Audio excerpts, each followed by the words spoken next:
So over the last few weeks, tensions in the Caribbean and South America has escalated rapidly. Most people don't realize just how close to home this is. We've seen US naval ships, their operations intensified over the past couple of weeks. They have been seizing oil tankers in addition to getting rid of drug trafficking boats. While that ramping up, tension between the leaders in Venezuela, Guyana, Trinidad especially, has been at an all-time high. Real strong words being exchanged from Venezuela side right now, and direct threats have been made to not only Trinidad as a whole, but directly to the Prime Minister of Trinidad and Tobago. And while all that going on, some of these Caribbean countries, they're calling for peace, while at the same time refusing military aid from the US. Even when that military aid from the US deals directly with cleaning up crime and stopping drugs and guns from entering their country. Just pure facts and logic, right? No fearmongering, no unnecessary hype. And to kick it off, let me start with what's actually going on the water. Because over the last few weeks, the US has intercepted and boarded multiple vessels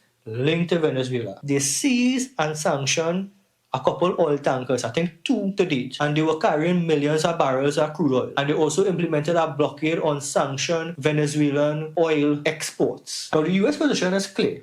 These operations target sanctions, evasions, illicit oil trades, drug trafficking networks that help fund the criminal operations that are going on within the Caribbean. For Venezuela, they see this situation very different from how the US see it. From Caracas' perspective, this is an act of aggression, literally economic warfare on their side. That is how they're taking it. What they're saying from their side is looking like a prelude to military escalation. And that perception that they have, whether accurate or not, is what triggered everything that followed and will come after. Because as the US operations intensify, Venezuela doubled down on their rhetoric. Statements from the leaders of Venezuela made their position very clear. If any Caribbean country allows their territory to be used by the US military to launch attacks, the Venezuelan military will retaliate with the same amount of force. Guyana was also mentioned in that, but Trinidad was singled out. Trinidad was especially mentioned. They get a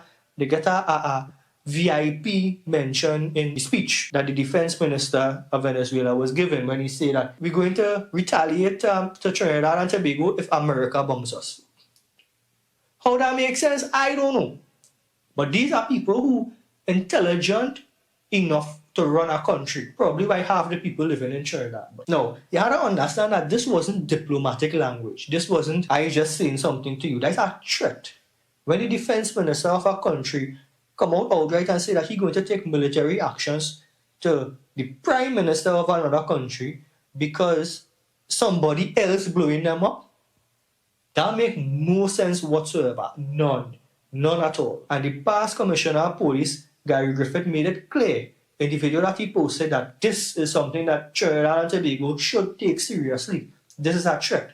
This is a direct threat. And you have to, whichever side of the fight you own or whichever side of the argument you own, you have to admit for a small island like Trinidad and Tobago, especially one just a few miles away from Venezuela, that kind of statement carries some weight behind it. But Anti-Cams respond in pure Anti-Cam style, publicly and firmly. And these are the 3 points that she brought up. The first one is that Trinidad and Tobago will not be used as a launch pad for the US to attack or have any kind of offensive tactical base against Venezuela. Secondly, the US military never even asks to use Trinidad as a launch pad or as a base for offensive attacks against Venezuela. And the third one, and this is the most important one, she asks a very simple question to the people who against the US military being on Trinidad borders and in Caribbean waters. If the Venezuela government were to act based on the rhetoric or the statements that they're making, what is a small island like Trinidad and Tobago to do?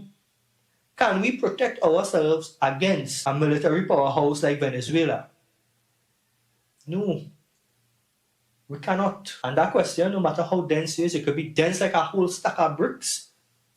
That should cut through the noise. That should make you think about, hey, even if the US military is not here, will relations between Trinidad and Venezuela be any better? Ask yourself that. Because rhetoric is one thing, but security and securing your people, securing your country is a whole different story by itself. But if you really want to hold your stance and say, hey, Trinidad shouldn't be involved or allow the US military any kind of leeway to come in the country and do what they want to do, That's not what they're doing, by the way. Let me take a look at the wider Caribbean and see exactly how other countries fare, how other islands who hold in this zone of peace rhetoric and neutrality. Let me see how them fare, right? Because right up between islands, when they go up to countries like Antigua and Barbuda, they stand firmly. They say, hey, we don't want no US involvement in our country at all. We is not Trinidad. And other islands echoed similar positions, but not as outright. They say, we peaceful, this is our zone of peace, and we don't want the US military involvement. On paper, that sounds noble, right? But let me tell you, the biggest contradiction in that statement. Many of these countries, they would acknowledge that there is a problem with illegal guns and drug smuggling within the Caribbean. They will also acknowledge that the Caribbean is a major route, a major trafficking route for illegal drugs, guns, ammunition. We know that. If you ask these same neutral islands, who's going to stop it? Everybody's silent. Nobody have a word to say. When you ask them, how is it going to be stopped? Again, silence. Nobody has nothing to say. And when you ask, if we were to stop it, who resources or what resources we're going to use? Nobody is saying nothing again. And for years this is going on. Leaders of the islands changing. Often they have elections, but nothing changes. Nobody's stepping up. Nobody coming out and saying, let me put a stop to this. But you want to call this a zone of peace? And that brings me to the key point I'm trying to make about the people who pushing this zone of peace rhetoric. Some leaders will frame their position as a call of peace, right? But in reality, it's a rejection of the US military involvement. That's all it is. It is not because this is a zone of peace. It's just because they want a smart way to try and palm it off. They just don't want US involvement in the Caribbean. That's all it is. The stupid thing in that is, the US involvement is to clean up the mess that all these leaders of all these countries are allowed to take place and get to this stage for the past how much years. Because this drug situation, this gun situation, this illegal smuggling situation within the Caribbean, it get better. It get worse. Let me be real. Calling for peace is easy. Calling for peace, anybody, hey, peace dog. Calling for peace is easy. But especially when it's the leader of a country, peace without plan is a slogan. Especially when you are the leader of a country and you refuse help that could fix the problem. This is what people fail to realize. These people who call in for peace, peace, peace, peace, peace. Peace is not the absence of conflict. Peace requires enforcement, deterrence, and a capacity to control the conflict when it arises. Even in times of peace, conflict will arise. Having the capacity to control the conflict is what creates peace long term. And saying no to help from the largest superpower, the largest military power in the world, to help clean up the mess that we are allowed to get to this stage is stupid. You gotta be dotish. Right now, the Caribbean do not have a unified military operational unit that could go out and protect the borders of all the countries. Our country's own coast guards don't have the facilities, they don't have the equipment, they don't have the technology necessary, they don't have the manpower necessary to deal with these kind of things. And rejecting help without offering a solution in turn, it just places the Caribbean back in that vacuum again, where anything is anything. Because all they don't have a solution and all they refusing help from the people who do have a solution. There are no way to stop on board these boats. The boats that they can stop on board, they do stop on board. We do not have the technology to take care of the other boats like they are doing.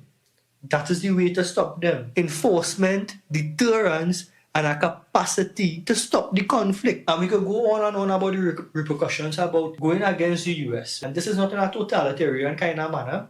This is in a trade manner. With any kind of trade, even in business. If you cannot do something for me, why would I risk my assets to help you or give you the opportunity to get money from the assets that you want now through contracts that I provide? There are certain islands right now that are having problems. Citizens are having problems to get visas to America. In a certain island in the Caribbean, even a government minister was denied a visa renewal to America. Your relations with the US start breaking down. You want to sacrifice your relations with one of the largest powers in the world for relations with Venezuela? Think the air, dog. I just ask myself, if people is be thinking about the shit that is be saying, we have a serious problem with illegal drugs and guns in Trinidad, not only in Trinidad, in the Caribbean. And we cannot fight it, we cannot stop it, and somebody coming and offering help for free. Why are you saying no? What you have to lose? Relations with Venezuela? Venezuelans can't live in Venezuela right now. More than half of them living in Trinidad, the other half living in Guyana. And these are the two countries that they seem to want to pick the fight with the most. So where does this leave us? This is not really a pro-US or anti-US or a peace versus war kind of take. This is not that. This is about responsibility though. Because if you're ready to oppose the military involvement from the US, you have to be ready to provide a plan to stop this shit from going on. That is the bottom line. You cannot refuse help when you cannot fix the situation. You have no solutions or no fix to this problem. That is like being hungry and somebody giving you food and you're saying, no, I go cook for myself. Cook what? You have nothing. You're that dense. And I point it on you. You in the comment section. If you disagree with what I said, you present a plan to stop drugs, illegal drugs from coming in Trinidad, to stop illegal guns from coming in Trinidad, to stop illegal immigrants from coming in Trinidad. You come up with a plan. If you don't want US military involvement, put the plan down below in the comment section. Let me see it. Because if you could do that, you're literally solving all the Caribbean problem. If you could do that, we don't need the US here. And if you could do that, why the ass wasn't talking all the time? What are you doing? If you enjoyed this video, don't forget to like, leave your thoughts down below. Just let me know what you think about this whole discussion. Do you think that Trinidad is in the right for allowing the US military to be here protecting its borders? Or do you think that they're going after the oil and wherever and wherever? And if that is the case, then we need to ask ourselves how that directly affecting Trinidad when Venezuela is sending military just to Trinidad. What we have to do with the oil? Why is that our business? All we want is to be protected from any military invasion from Venezuela. So let me know your thoughts in the comments below. Let me know if I'm making sense. Let me know if I dotish. Most people seem to think so. But let me know in the comments below, right? For them fellows reviews, is Jeremy. And I will see everybody in the next one. Later. Don't forget to like and subscribe.